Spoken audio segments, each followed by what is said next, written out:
नमस्कार, आप देखना शुरू कर चुके हैं लाइव सिटीज को। मेरा नाम अभिषेक है।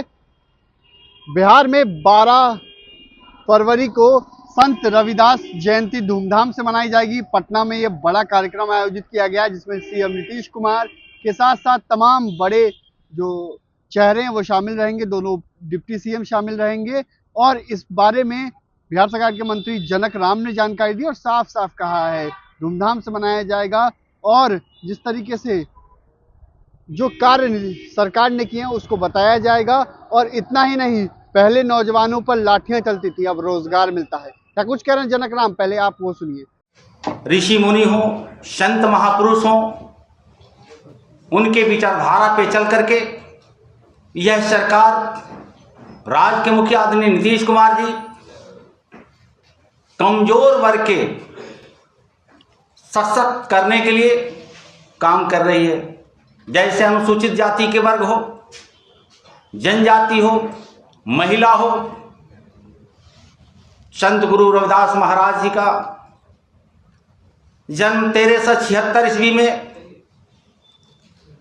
वाराणसी के गोवर्धना गांव में हुआ। वह कालखंड था चरम सीमा पे। आक्रमणकर्ताओं ने जबरदस्ती खास वर्गों को धर्म परिवर्तन करने का प्रचलन था, लेकिन संत गुरु रविदास महाराज जी ने अपने धर्मों के साथ, हिंदुत्व के साथ अडिग रहते हुए उन्होंने स्पष्ट जनादेश दिया, पाखंड, जात पात, धर्मांध को उखाड़ फेंकना उन्होंने अपने जीवन में निरंतर इस पर काम किया, जो इसका उदाहरण आज हम सबको देखने को मिलता है। तो उनके बताए रास्ते पर चल करके उन्हीं का कथन, क्या ऐसा चाहूं राज में जहां सबन को मिले अन्न, छोट बड़ सम बसे रैदास रहे प्रसन्न। आज संत गुरु रविदास महाराज जी का 648वां जन्म जयंती मनाई जा रही है, लेकिन उनके वचन, उनके कर्म, उनके संदेश को राज्य के मुखिया आदरणीय नीतीश कुमार जी और देश के नेता नरेंद्र मोदी जी के नेतृत्व में आम जन को, खास करके कमजोर वर्ग, अनुसूचित जाति भाई और बहनों को ये उपलब्ध कराया जा रहा है। मुझे खुशी है, मुझे हर्ष भी हो रहा है बताने में कि आज अनुसूचित जाति जनजाति कल्याण हेतु जो मंत्रिपरिषद का सदस्य बना करके यह समाज को, कमजोर वर्ग का सेवा करने का जो अवसर मिला है, इसी अवसर के रूप में माननीय मुख्यमंत्री आदरणीय नीतीश कुमार जी, द्वय उप मुख्यमंत्री जी के नेतृत्व में 12 तारीख को गुरु रविदास महाराज जी के जो बापू सभागार में जयंती मनाने का निर्णय लिया। मैं आप सभी पत्रकार बंधु भाइयों से और संत गुरु रविदास महाराज के शुभ चिंतक अनुयायियों से मैं आपके माध्यम से आग्रह करता हूं कि आप वो समय दिन जो सुनिश्चित है आप आए और मुख्यमंत्री आदरणीय नीतीश कुमार जी के नेतृत्व में, दो उप मुख्यमंत्री जी के नेतृत्व में जो कमजोर वर्ग के लिए विभाग के द्वारा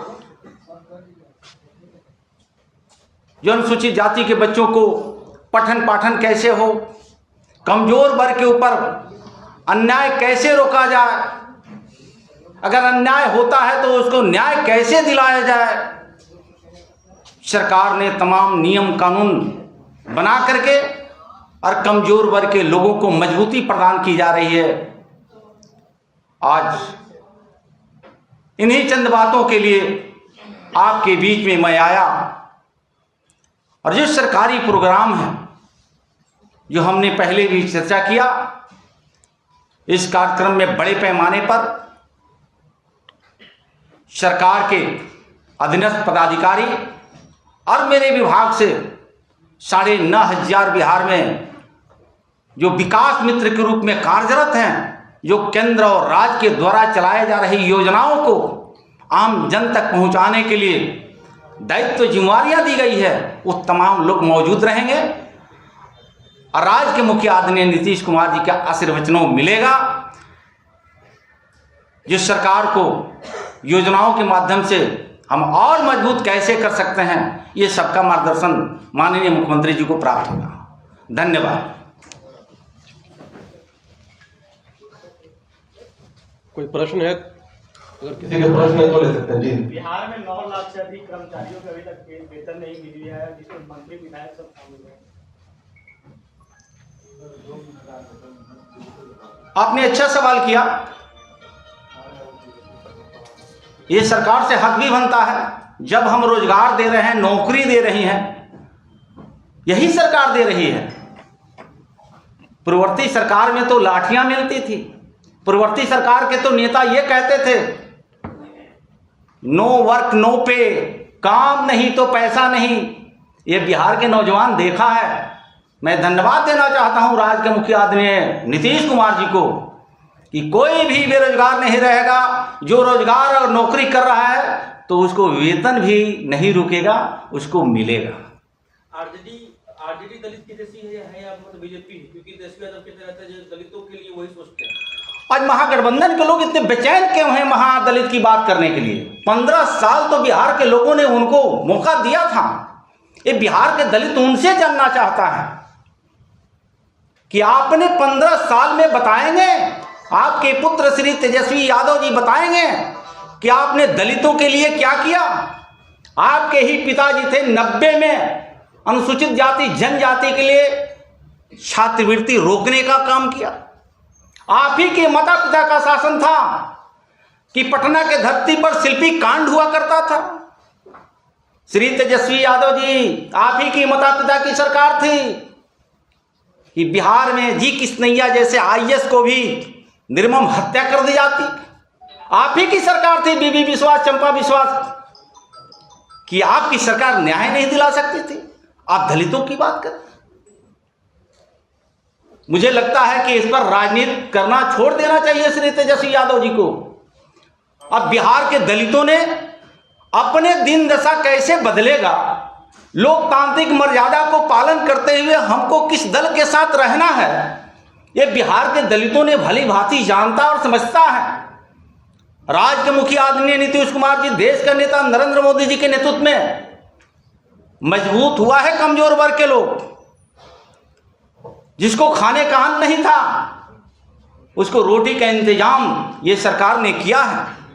चलने का सड़क नहीं हुआ करता था दलितों के बस्ती में, ये सरकार ने, केंद्रीय और राज्य सरकार ने सड़क की व्यवस्था किया। जिनको रहने का घर नहीं था यह सरकार ने घर दे करके उनको सुनिश्चित किया।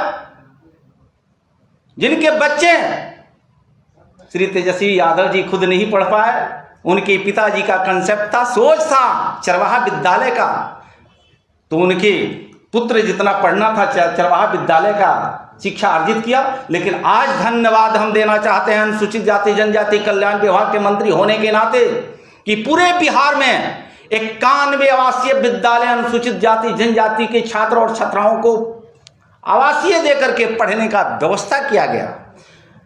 तो रहने का व्यवस्था ये सरकार ने किया, कॉपी किताब की व्यवस्था ये सरकार ने किया, छात्रवृत्ति की व्यवस्था ये सरकार ने किया। तमाम सुविधाओं से लैस करके यह सरकार अनुसूचित जाति जनजातियों को मजबूती प्रदान कर रही है। मुझे लगता है कि इस पर महागठबंधन के नेताओं को कोई राजनीति करने का जगह नहीं है।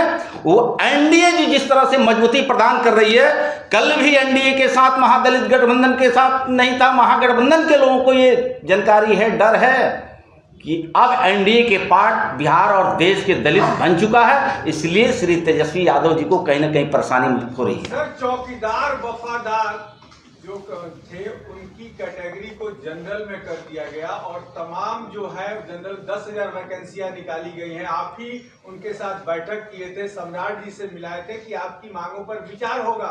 तो जो परंपरा चल रही थी कि एससी एसटी जो है वो चौकीदार वफादार हुआ करते थे, उनके साथ आपने अन्याय नहीं किया? अन्याय उनके परिधि में आता है। हमारी सरकार तो न्याय करती है। कोई भी कमजोर वर्ग के लोग आपने देखा होगा यही देश प्रदेश में कि अनुसूचित जाति जनजाति पिछड़ा ओबीसी ईबीसी माइनॉरिटी के अलावा सम्मान कैटेगरी में भी जो गरीब था उसको भी रिजर्वेशन केंद्र सरकार ने देने का काम किया। तो मुझे लगता है कि इस पर किसी को राजनीति करने का जगह नहीं है, ये सरकार सबको सम्मान कर रही है। सर, चौकीदारों के मामले में लगातार एनडीए के जो नेता हैं वो चौकीदारों के साथ खड़े नजर आए, चौकीदारों को हित के लिए, और उन्होंने कहा कि हमारे रहते हुए हकमारी नहीं होगी। लेकिन उसके बाद नीतीश कुमार का फैसला अब तमाम नेताओं की चुप्पी बहुत कुछ बना कर रही है कि एनडीए में सब कुछ सही नहीं है। आपने जो चुप्पी कहा, हो सकता है कि उसके पीछे राज हो, जिसका जो मांग हो वो चुप्पी में भी छुपी हो, वो प्राप्त हो जाए, मिल जाए। तो क्या आगे चौकीदारों में मिल सकती है, जो आप कह रहे हैं, जो इशारा कर रहे हैं? यही सरकार तो बिहार राज्य को कैसे विकसित राज्य बनाया जाए। हमारे देश का नेता नरेंद्र मोदी जी बार बार कहते हैं कि जब तक पूर्वांचल राज्य मजबूत नहीं होगा, देश मजबूत नहीं होगा। आज देखे होंगे कि बजट में पूर्वांचल राज्य के लिए, खास करके बिहार के लिए जो सौगात उन्होंने दिया, वही तो विकास का कड़ी है। धन्यवाद, बहुत बहुत धन्यवाद, थैंक यू। तो आपने सुना कि क्या कुछ कहा है बिहार सरकार के मंत्री जनक राम ने। साफ साफ कहा है, पहले लाठियां चलती थी, अब रोजगार दे रही है सरकार। तो बने रहिए लाइव सिटीज के साथ, हमारे यूट्यूब चैनल को सब्सक्राइब करिए, मुझको लाइक करिए। धन्यवाद।